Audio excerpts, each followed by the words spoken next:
When you quit, your mind does this, because you're out. Once you say, I'm not going to quit, when you quit, your mind says, we're done. So it doesn't expand. There's no expansion when you quit. When you say, you, this sucks, I'm drowning, I'm miserable, I'm suffering, I'm broken, but I'm not going anywhere. What happens to your mind is it does this. It says, he's not leaving. So we got to expand. We got to grow. We got to figure this thing out.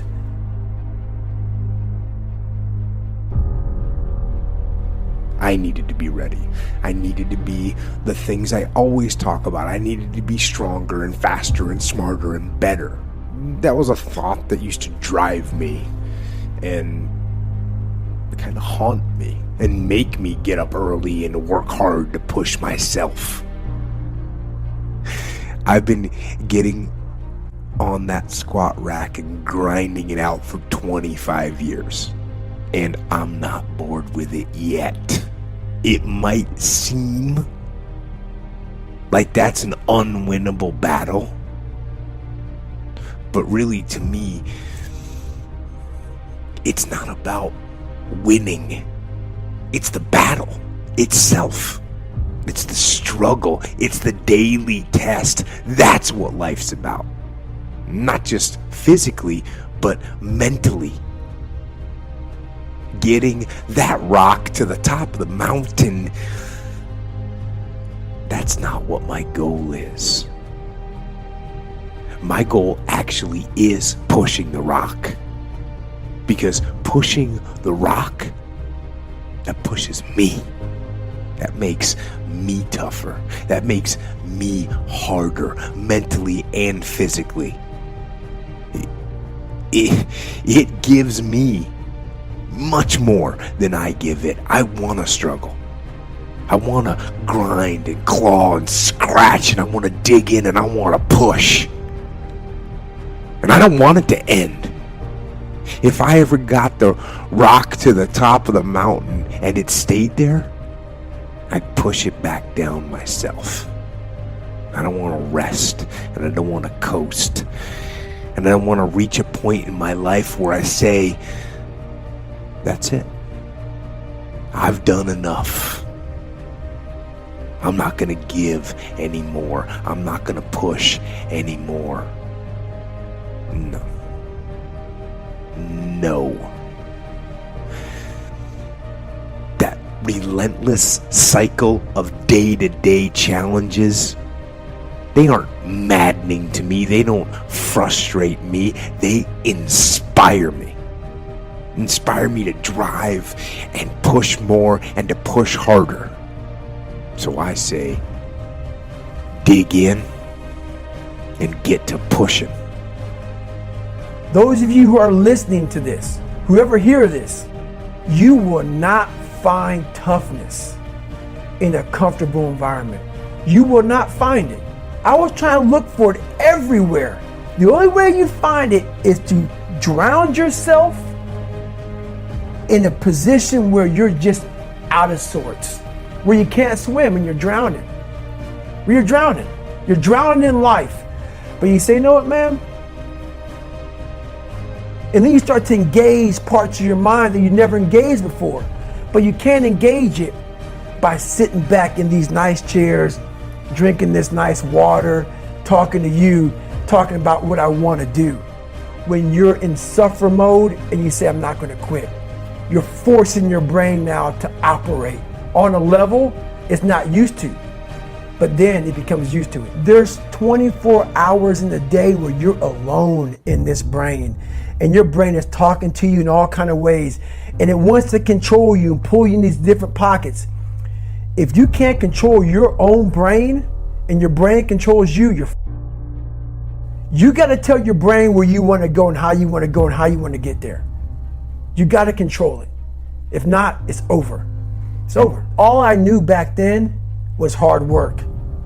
The only way anything gets accomplished. That's all I heard back in those days. You got to work hard. You got to work hard. I'm not getting I can't get this paragraph. I can't remember what the in this paragraph to pass this test to get in the military. Read it again. Still not getting it. Read it again. But if you're not getting it, write it out. And that's how I started learning. Okay, well, I got to write out every thing I do. And then write it out again. And write it out again. And guess what happened? I got it.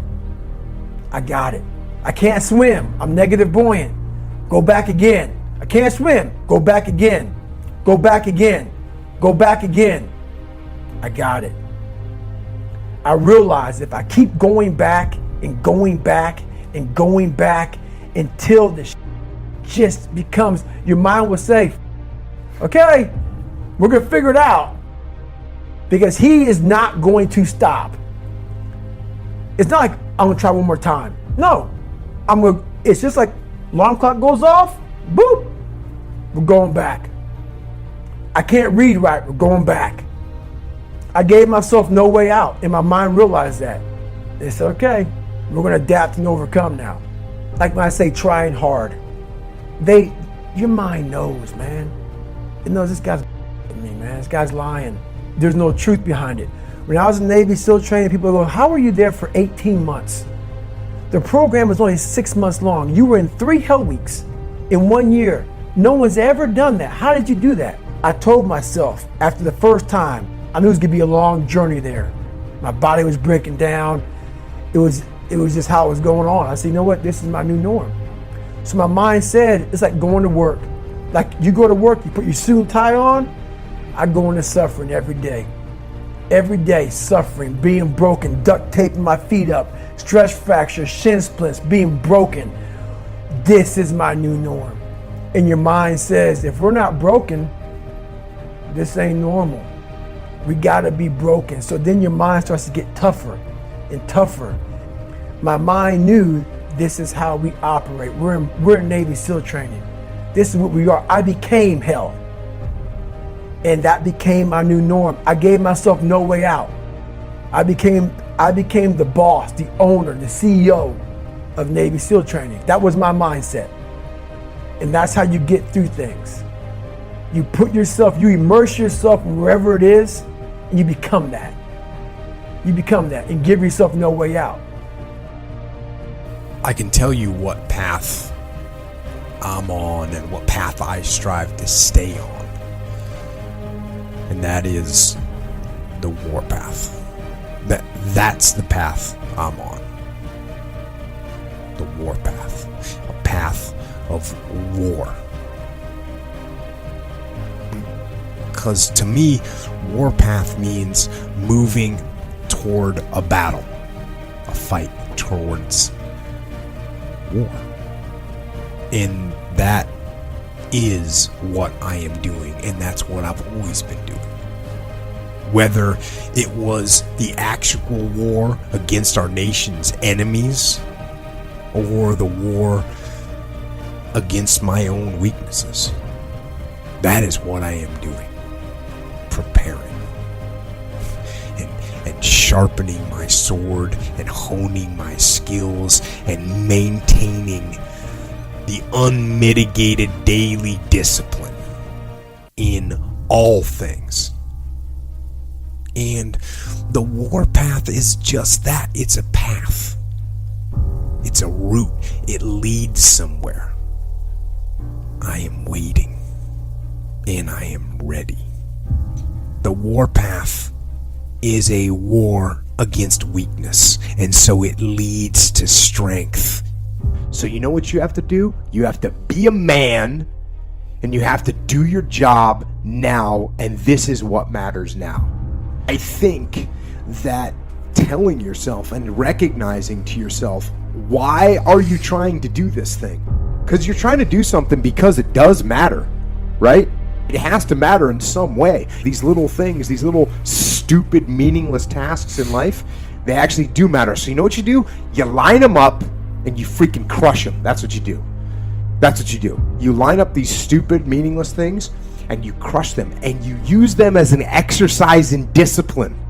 They become an exercise in discipline. Oh, this thing doesn't matter. Guess what? I'm going to crush it now. Bring it to me. When you say, oh, you know what? I'm not going to finish this book right now. You say, but I don't want to do it right now. I can push it off a little bit. You accept that. You accept that answer. You accept that answer. I'm not a guy that says, I'm going to do this or I'm going to do that. I just do it. I just go and do whatever that thing is. And the path, the war path, leads to control and leads to ownership of your life. And that, to me, is the war path. The path of fire and adversity. The path of blood and of sweat and of suffering.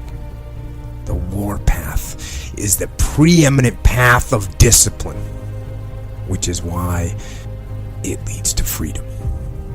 And beyond that, in the end, the war path, it leads to peace.